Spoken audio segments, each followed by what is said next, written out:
If you're a gardener and you're not getting found on Google, you might as well be invisible, and you're leaving a lot of extra revenue on the table. In today's video, I'm going to show you our exact SEO strategy that we use for ranking gardening businesses on Google.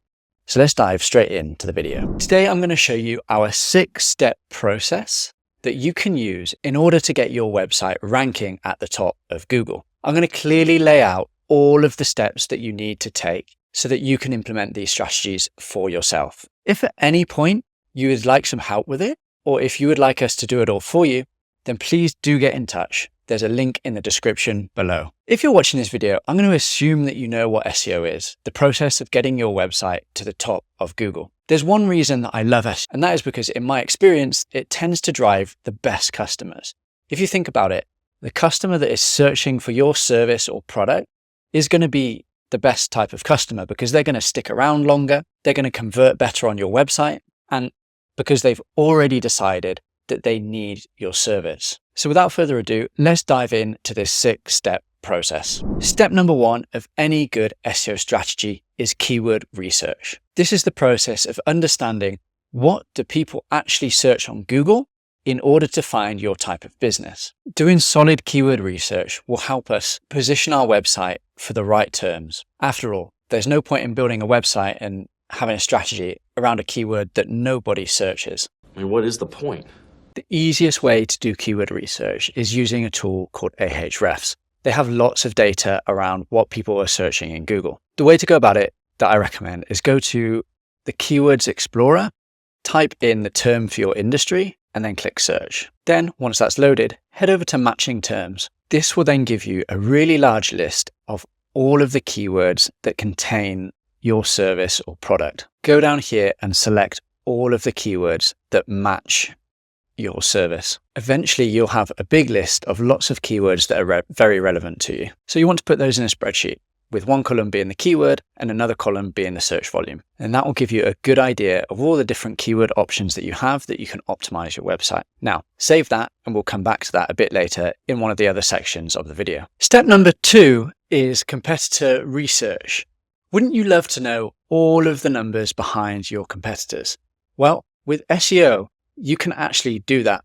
You see, there are certain tools that we can use, such as Ahrefs, that show us all of the SEO metrics that our competitors have, such as how much traffic they're getting, their backlinks, all of their strategy. So we can really use that to our advantage and it will help inform our own strategy. The way that we can do our competitor research is we can go back to Ahrefs or another similar tool and we can type in the URL of our competitor. I'm just going to pick a random business here just to demonstrate. So we go to Site Explorer, we type in the URL, and then that will give us all of the metrics of this business. So here we are, we can see all of the different metrics. Now, a lot of this might be confusing for you, but I'm going to run through it one by one. So first of all, we can look at the traffic that we're getting. So this business is getting about 30,000 organic visitors per month to their website. So if this was a top competitor of yours in the niche and, maybe they're number 1 for a lot of the terms that you're going after, then you'll know the type of opportunity that you have by implementing SEO. You can even work backwards to try and work out, okay, how much revenue are they getting from this SEO? So if they've got 30,000 traffic, you could assume a conversion rate, depending on the type of business, maybe somewhere between 2 to 15%. And then you can work backwards on how many of those leads convert and the average order value based on everything that you know from your business and your website. Now, what we want to look at next is we want to go to the organic keywords. Here we can see all of the keywords that they are ranking for, and we can use that to our advantage. So we can add any keywords that we've missed in step 1, our keyword research, and add those additional keywords into that document. Once we've done that, I'd recommend going to top pages. And for now, what I'd like you to do is just note down how many pages they have and also take a quick look at all the different types of pages that they have. Do they have service landing pages? Do they have blog pages? And just get a rough idea of what exactly they have on their website. This will give us an idea of how many pages that we might need to create on our site as well. And note this down, you'll understand how many backlinks that you'll need to be building. So for example, this business, they have about 453 backlinks. Now, I know that seems like a lot, but not all of those backlinks will actually be good. And in the backlink section of this video, I'll go into exactly how we can audit that and understand how many backlinks we need to build to our website. But for now, we just want to understand how many referring domains do they have going to their website. Finally, the last thing that you want to do if you're running a local business is type in your main keyword and then go down and look at this section. This is what we call the map pack or the local search results. And you can see here that there are 3 businesses here, and they all have different reviews, a review score, and a number of reviews. We want to note that down because that's going to inform the targets that we have for the amount of reviews that we need to get. So once we have all of that information, note it down in your spreadsheet and repeat that for all of your main businesses that you have in your niche. Now that you've done your keyword research and your competitor research, you're ready to start working on your website. That's step 3, on-page SEO. Now, please don't get scared if the on-site side of things sounds a bit technical. I'm going to break it down and make it as easy as possible for you. Alternatively, if you're already working with a web development agency or freelancer, you can use what I'm saying and give the instructions over to them. We want to go back and visit our keyword research. Now, for our key services or areas or products, we will want to create dedicated landing pages for these keywords. Now, what a dedicated landing page looks like is usually something fairly similar to your homepage, but all of the content and the keywords on that page are really focused around that core keyword to do with your service. So what do you want to do? Well, the best practices are that you should put your main keyword on these pages, and they should go in these locations. The first is it should be in the main title of your page. The second is it should be in the main heading of the page. Third, it should be within the first 100 words of the content on your page. It should also be in the URL. And then finally, you want to include it roughly 1 to 2 times every 200 words that you keep writing. However, there is a caveat there. You don't want to just force your keyword into the writing. You want to make it sound natural and only include it where it makes sense. Now, a lot of this can actually be simplified by using what we call correlation tools.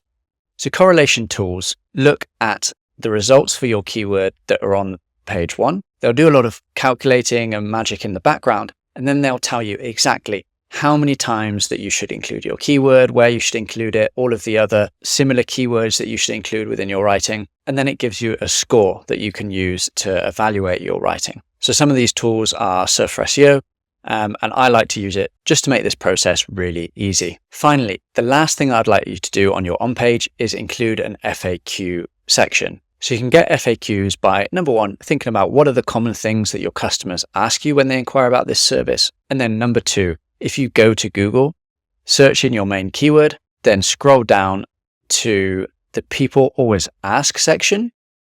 So you'll often see that there are extra questions that Google puts within the search results. Include those questions and the answers to those on your page. Now, we want to repeat this and create dedicated landing pages for all of the main services, areas, and products that we provide. And once that's done, we can move on to the next step. Step number 4 is essential if you want to get found as a local business. We're going to talk all about how to get found in the local map pack here. The first thing you want to do is sign up for your Google My Business profile. Very simple, just follow the online instructions and make sure that your profile is completely filled out. Don't skip anything. Make sure that you have your categories, opening hours, proper descriptions. Make sure that it is 100%. Then also go ahead and add some photos to your profile. Not only will this help with your ranking, but it'll also help customers see your business, understand it, and be more likely to call or click on your website. Once that's done, the next stage is to start getting reviews. In our competitor research, we found how many reviews that we'd want to be getting. So for example, if this was our business that we were trying to rank for, we would understand that we need to get somewhere between 60 and 160 reviews. Now that might seem a lot, but over time, you'll be able to reach those levels. There are 2 main strategies that I recommend when it comes to getting reviews.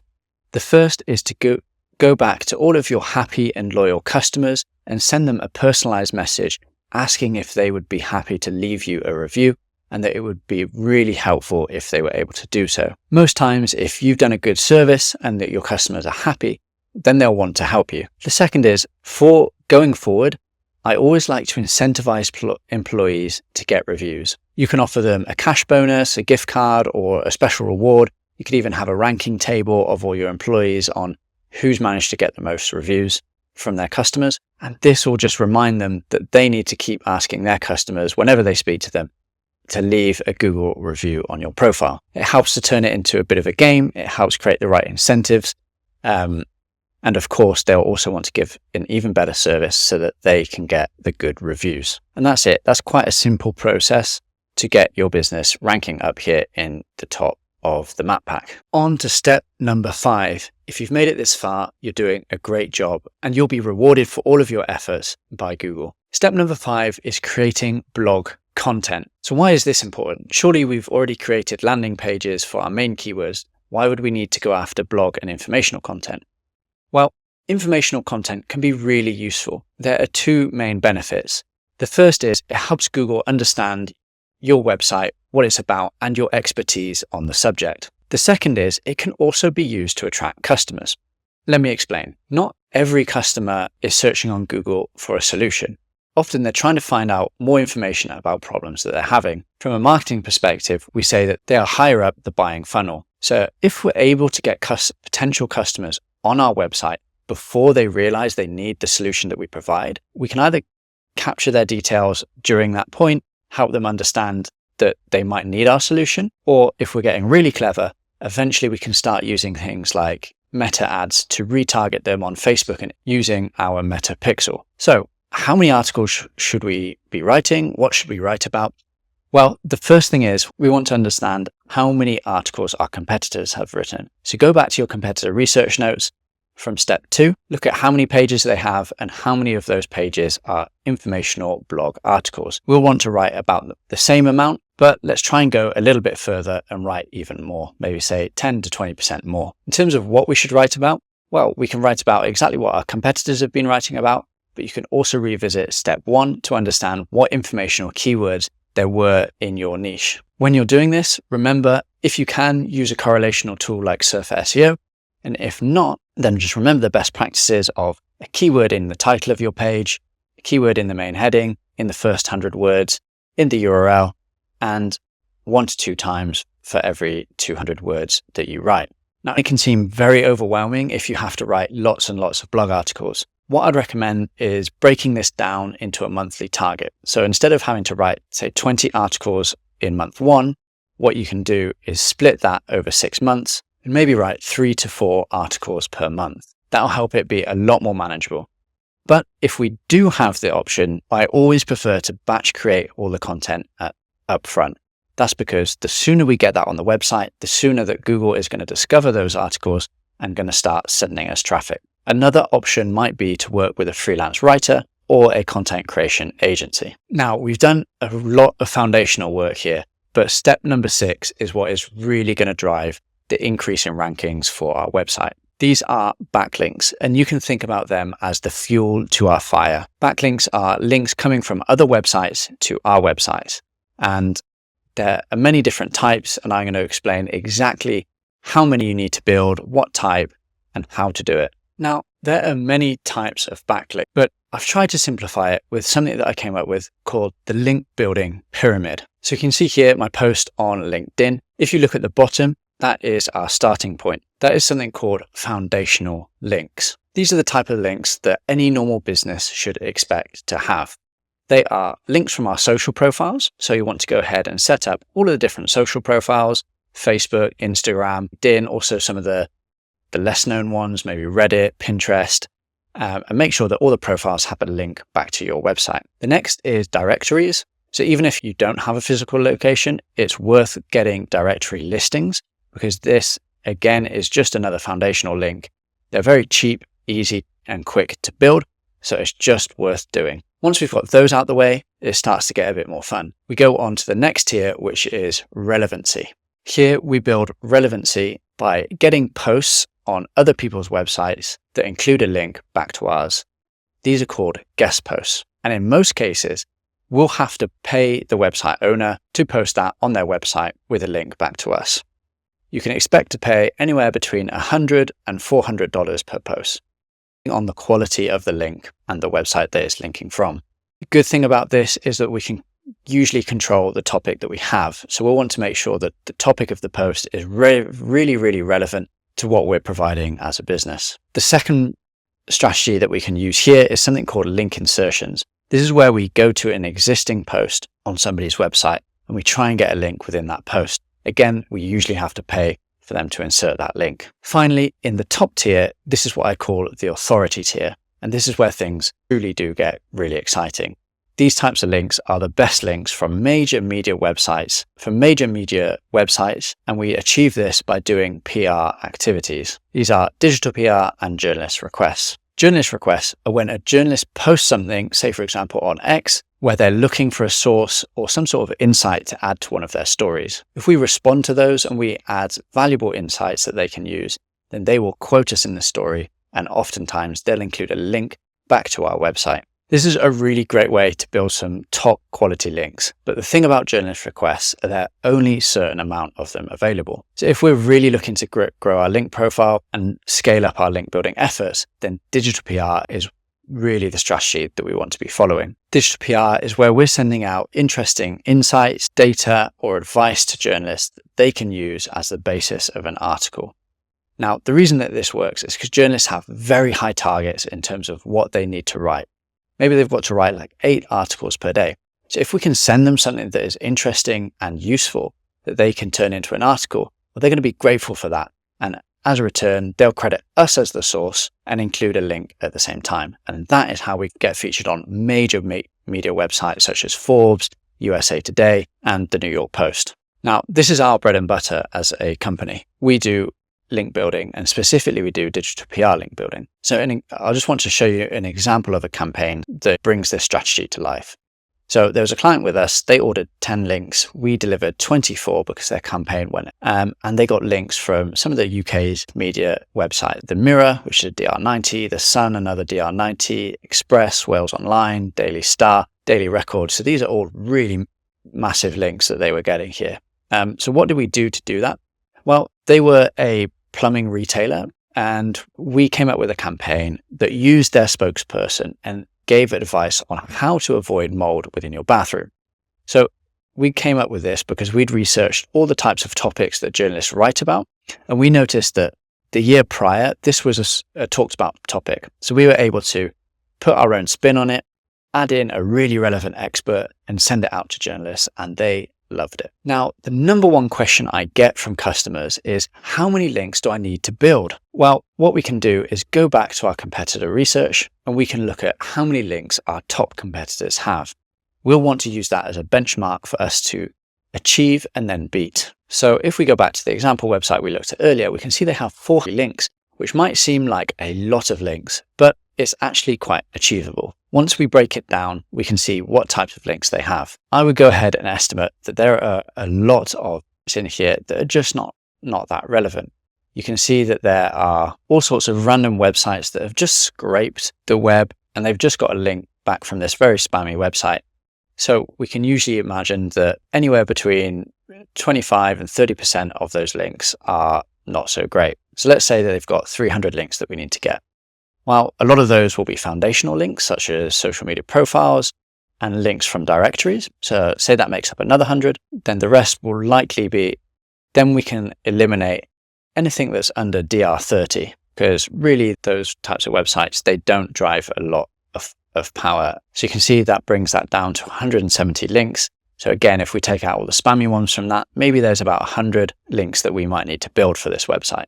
We can go ahead and do an analysis to see, okay, what sort of DR ranges do they have? How many links do we need to build with each DR range? And then work back from there, how many guest posts and link insertions we might need to get, and then how many links from the press we might need to get. So if that does seem a bit confusing, any potential client that we take on, we do a free audit. So just get in touch with our team and we are more than happy to do an audit, come up with a link building plan for free, no obligation. You don't have to use us. You understand the types of links that you need to build, how many you need to build, and if you were to follow a link building plan with us, how much that would actually cost. So there you have it, all 6 steps of the SEO process. It's worth noting that SEO can be a long-term process.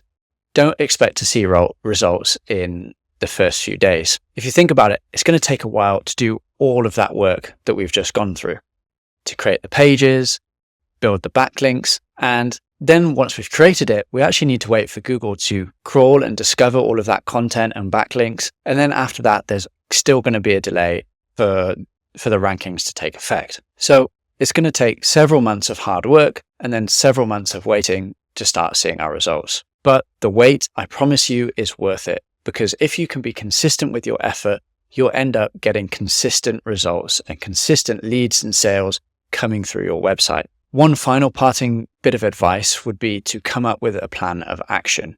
You don't have to do it all in week one. You can break it down into much more manageable chunks. For example, each month, how many articles are you going to write? How many links are you going to build? How many reviews are you going to try and get on your Google My Business profile? Doing that will make it easier for you to hit your SEO goals, and it will make the workload much more manageable. So there you have it, everything you need. If at any point you want some experts to handle it for you, just get in touch with me and my team, and we're more than happy to do it.